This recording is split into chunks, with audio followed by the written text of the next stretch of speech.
uunahin ko? Knight C6 o ano bang uunahin ko rito? Ayun. Salamat. Salamat sa iyo. Ay ano nangyari?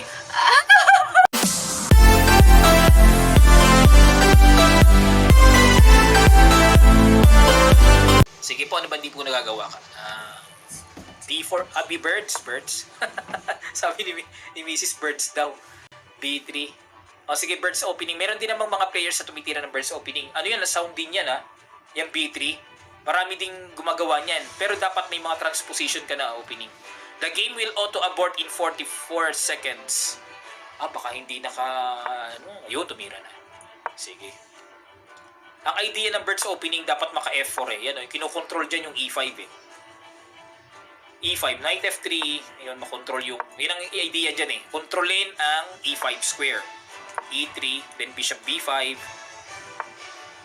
Yan, Bishop B5. Napaka-importante niyan sa Birds opening. Kasi once na, gumanon lang, sumabay lang. Knight E5. Paano yun? Mapipressure ko yung Knight. Bishop D7.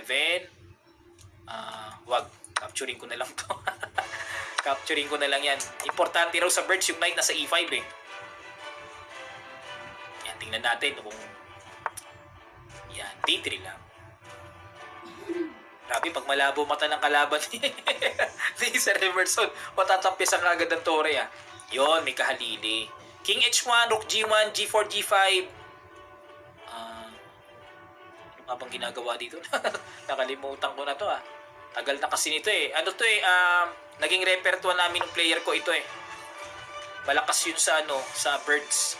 Sa ganitong position. Capture. Yun. And,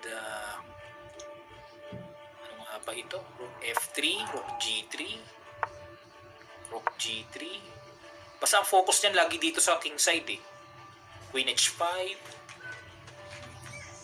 Salamat po sa lahat ng mga nagla-like, nag-share ng ating stream. Thank you very much. Teka muna.